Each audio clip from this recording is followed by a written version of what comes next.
How to survive in Korea. Barbecue restaurants. Step 1. Taking care of your clothes. Put your jacket in the plastic bag. Seal it tight.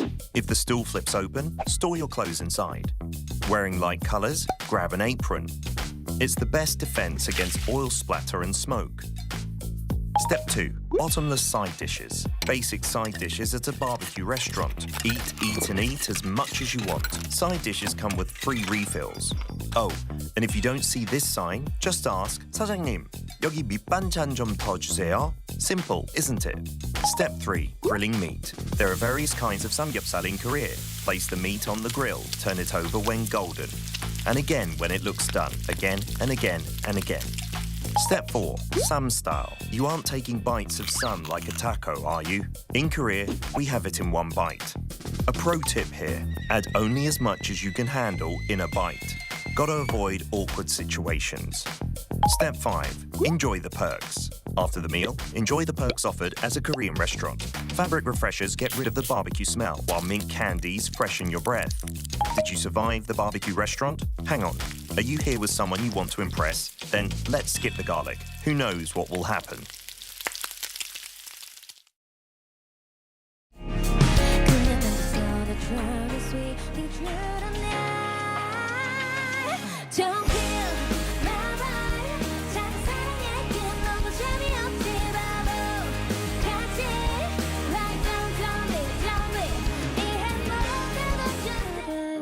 내 혈액형은 AB 또 AB형 날 들킬까봐 매일 나를 숨겼어 I'm sorry 어떤 사람이 되고 싶었던 걸까 그런 사람이 되면 행복해질까 내 몸 살아 baby 밤에 살 것 같아도 내일 아침 널 볼 때 안아주고 싶다 정말 진심이야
Introducing Korean broadcast content that you won't be able to stop watching.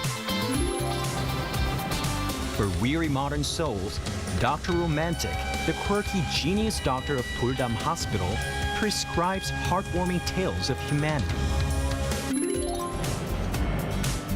A couple together for 7 years sees their rose-tinted glasses shatter.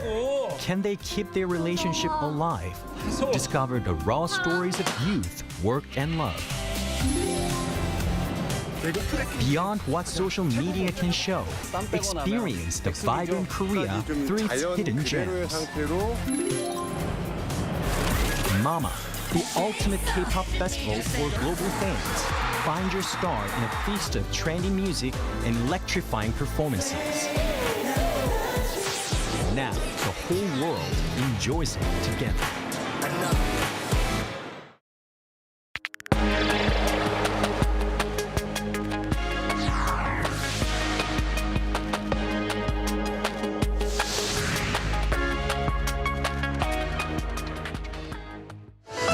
President Lee Jae-myung departed Seoul this morning to visit Turkey and Mongolia. The highlight of his trip is his debut at the NATO summit in Ankara. Seoul seeks to strengthen defense ties and position itself as a key partner for the alliance. Samsung Electronics reported a preliminary operating profit of 89.4 trillion Korean won, or around $58 billion for the 3 months through June. That's more than double the company's operating profit for all of last year and surges past analyst estimates.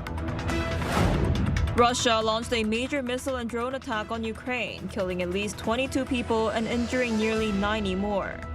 This came just hours after U.S. President Donald Trump claimed a resolution to the Ukraine war is getting closer than people realize. Hello and thanks for joining us on Arirang News. President Lee Jae-myung departed for a two-leg trip to Turkey and Mongolia this morning. In Ankara, he will make his NATO summit debut, with Seoul looking to position itself as an attractive defense partner for the alliance. Our Blue House correspondent Song Yoo-jin breaks down what to expect from Lee's 5-day trip. Less than a month after attending the G7 summit, President Lee Jae-myung is heading to another major diplomatic stage, the NATO summit in Turkey. Korea, participating as an invited partner, is eyeing to deepen defense cooperation with the alliance. Together, NATO's 32 members account for more than half of global defense spending, making it the world's largest defense market. As geopolitical uncertainty continues to grow, NATO allies are increasing defense spending and expanding their own defense production capabilities. As a NATO partner, Korea also needs to strengthen interoperability in line with NATO standards, so our defense products can be more readily supplied to allied countries. A key highlight of Lee's visit will be the NATO Summit Defense Industry Forum on Tuesday. The event will bring together senior NATO officials, government representatives, and defense industry leaders. There, President Lee will deliver a keynote address and join a panel discussion. Through the forum, we will directly showcase the strengths of our defense industry and its rapid production capabilities to NATO allies and partner countries, while securing concrete avenues of cooperation as we work toward becoming one of the world's top 4 defense exporters. Beyond defense, Seoul hopes to broaden cooperation with NATO in areas ranging from security to the economy. As part of that effort, President Lee will hold talks with NATO Secretary General Mark Rutte on Tuesday. He will then join a meeting between NATO and its 4 Indo-Pacific partners, Korea, Japan, Australia, and New Zealand. Several bilateral meetings with fellow world leaders are also being arranged. After 2 days in Turkey, President Lee will travel to Mongolia for a 3-day state visit. He is scheduled to hold a summit with Mongolian President Ufnagin Huresu on Thursday. The trip will conclude with Lee attending the opening ceremony of Mongolia's historic Naram Festival as a guest of honor, becoming the first Korean president to do so. Song Yoo-jin, Arirang News. Korean tech giant Samsung Electronics has rewritten the history books with its preliminary second quarter earnings. The numbers are unprecedented for any tech company amid explosive demand for memory chips. Our Park Jun-an has the details. Samsung Electronics has announced a record second quarter operating profit that goes beyond market expectations. According to a preliminary earnings report on Tuesday, the tech giant posted an operating profit of 89.4 trillion Korean won, or approximately $58.5 billion. To put this into perspective, the operating profit jumped an astonishing 1,810% from the same period last year. Revenue surged 129.3% year-over-year to reach 171 trillion won, or roughly $111.9 billion. In just that quarter, Samsung earned more than its combined operating profit for the 3 years spanning 2023 to 2025. No other global tech giant has ever reached this milestone in a single quarter, and the company's actual performance could have been even higher. The reported profit doesn't include around 17 trillion won, or approximately $11.1 billion allocated for employee performance bonuses. Without this provision, the second quarter operating profit would have surpassed the 100 trillion won mark. Samsung's massive earnings are being driven by an AI memory supercycle due to increased investment in AI infrastructure. The demand for advanced memory chips is heavily outstripping supply. As the company with the world's largest memory production capacity, Samsung is reaping the maximum benefits of this AI bottleneck. The firm's success is further solidified by its recent milestone of becoming the world's first to mass-produce and ship the 6th-generation HBM4 chips. Samsung said it plans to reinvest earnings into expanding its production bases in Korea. Industry watchers are taking a closer look at how the company's investments will translate into future profits and whether strong demand and pricing power for memory chips can be sustained. Park Junan, Arirang News. Korea's benchmark KOSPI triggered the 16th sell-side sidecar of the year on Tuesday morning, driven by heavy foreign and institutional sell-offs. Program selling was halted for 5 minutes at 10:23 a.m., with the KOSPI 200 futures index down 5.12%, or 66.26 points, to 1,227.32. Foreign investors extended their selling streak to a 13th session, joining institutions to dump a combined 1.6 trillion Korean won, or roughly $1.1 billion. That briefly pushed the main index down to the 7,500 range. As of 11:30 a.m., Samsung Electronics was down over 8%, while SK hynix was down more than 7%. Canada has elected Germany's ThyssenKrupp Marine Systems as the preferred bidder for its multi-billion-dollar submarine procurement project. Canadian Prime Minister Mark Carney announced the decision on Monday before departing for the NATO summit in Ankara. The move ends hopes that the South Korean consortium led by Hanwha Ocean and HD Hyundai Heavy Industries would secure the lucrative contract. The project calls for the construction of up to 12 diesel-electric submarines under a program valued at as much as $39.1 billion, including long-term maintenance. However, Carney said that if negotiations with TKMS fail, Canada can still designate Hanwha Ocean as the preferred bidder, describing the South Korean consortium as the reserve supplier.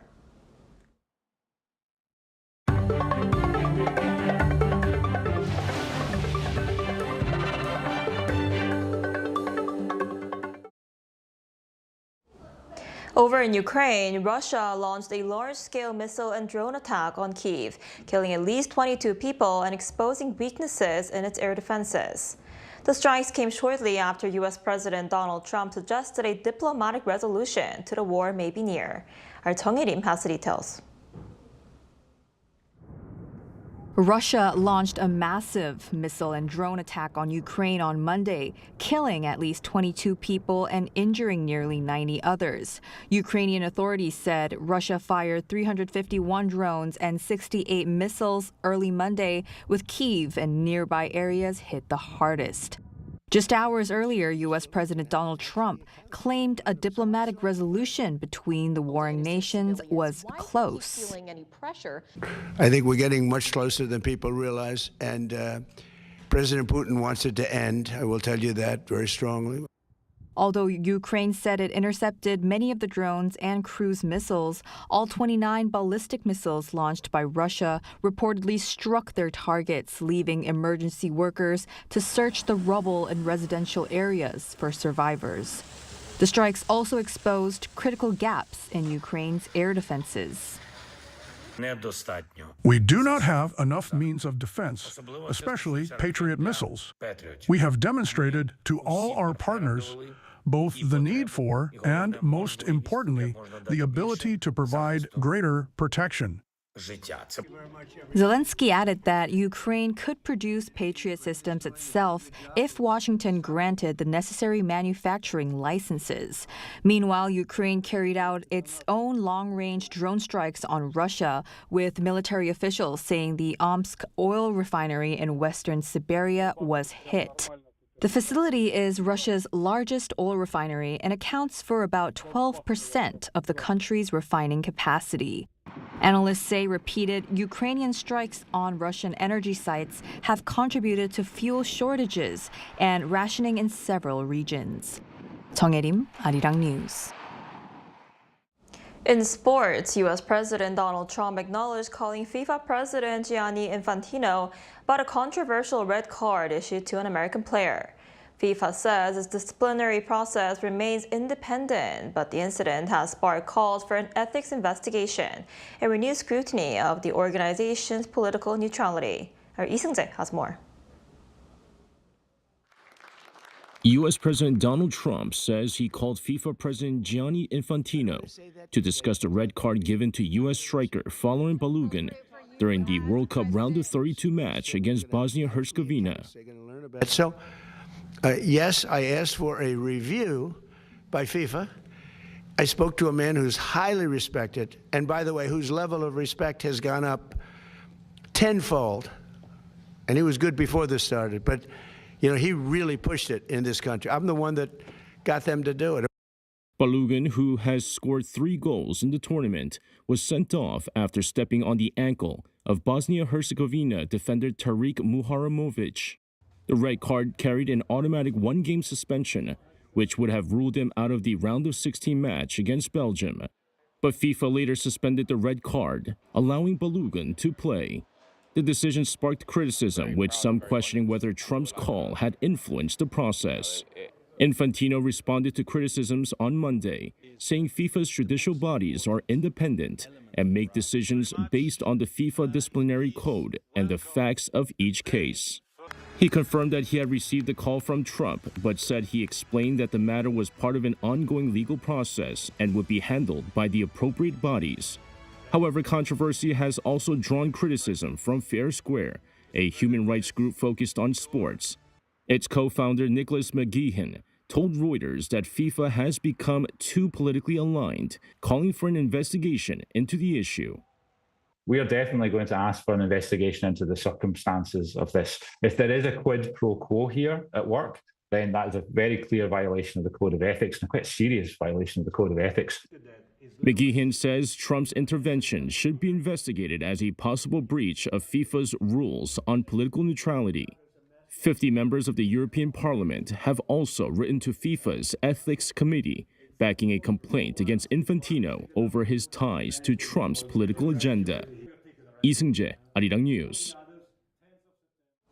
As Korea searches for ways to reverse its low birth rate, shared parenting is becoming an increasingly important part of the conversation. More fathers are stepping into primary caregiving roles, supported by expanding family-friendly policies. Our Shin So-won reports. Walking towards the sink by the stacked dishes, Dad chooses to wear an apron instead of necktie and nice suit. He casually folds laundry between football highlights and sets the rice cooker, preparing daily chores. Now in Korea, a 31-year-old stay-at-home father like Jung Isak is stepping into the role of primary caregiver. The biggest reason was my wife's career. I realized how important her work was to her, and I didn't want childcare to become the reason she had to stop. Right on the schedule, he arrives at daycare every afternoon to pick up his 4-year-old son. Instead of heading straight home, the short drive turns into a conversation, taking his son on a new small adventure. For years, this was deemed a mother's duty, but he has never questioned the value of bonding with his son. There's what's often called the planning side of parenting. Since my husband engages in active, energetic play every day, our son's physical development has been remarkable compared with other children his age. According to Statistics Korea, the number of stay-at-home fathers reached a record 274,000 in the first quarter, up 16.6% from a year earlier. At the same time, the number of women staying home for childcare and housework fell to 6.536 million, the lowest first quarter level on record. As caregiving roles continue to evolve, the government is expanding family-friendly policies, including more flexible parental leave and greater support for fathers taking time off. Jung also takes a leading role in Korean Papas, an Instagram-based community for fathers. By gathering regularly for activities like hiking and water-related events, hands-on fathers share parenting experiences. Good parenting isn't about perfection. It's about giving your child your time and making them feel loved. For families like Jong's, parenting isn't about dividing responsibility equally, but rather embracing the different strength each parent brings to raising a child. As Korea's birth rate shows early signs of recovery, father-led childcare is no longer the exception. The shift is redefining family life, moving beyond traditional gender roles. 신소은, Arirang News.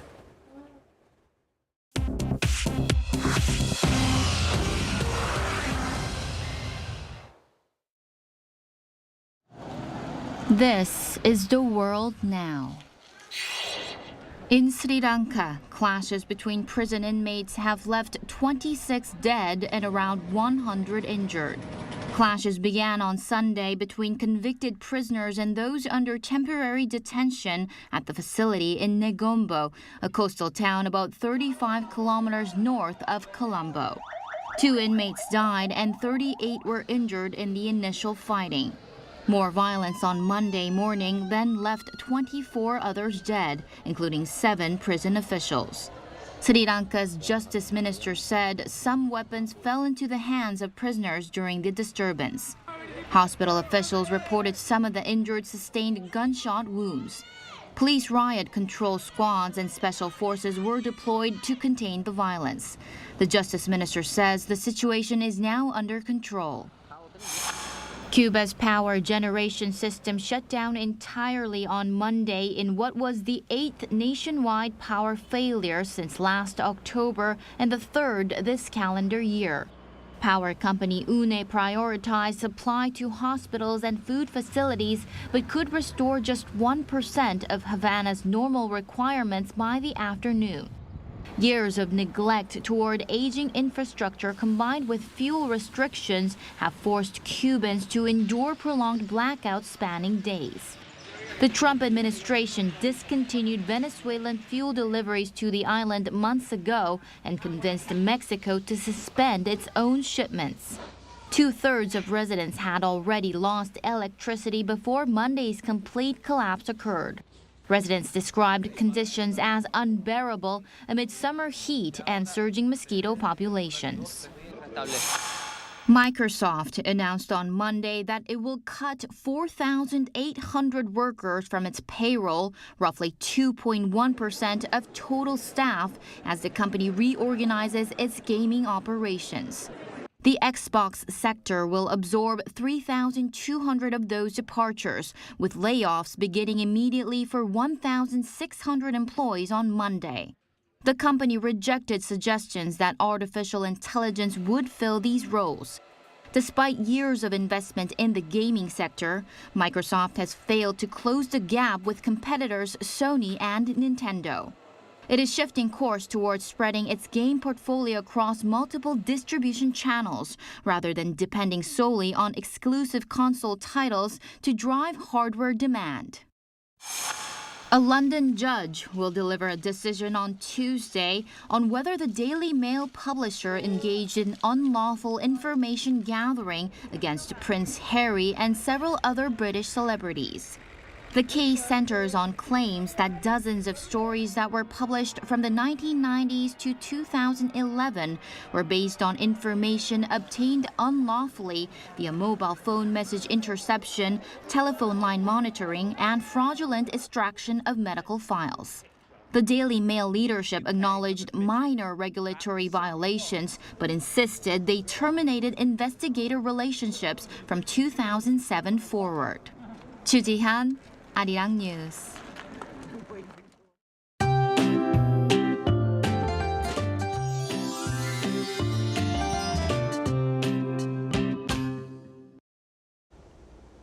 Morning monsoon rain has moved away, but now the attention will turn to heat and afternoon thunderstorms.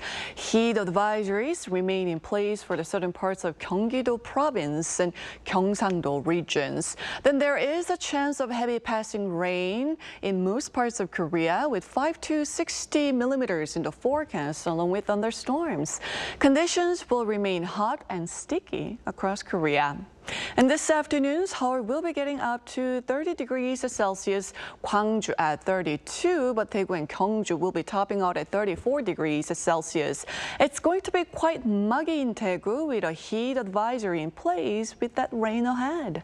And looking ahead, the monsoon front will strengthen again tomorrow and Thursday. We are looking at more than 150 millimeters of rain across central Korea and over 120 millimeters in parts of the southern regions. So please beware of heat and rain hazards this week and stay safe.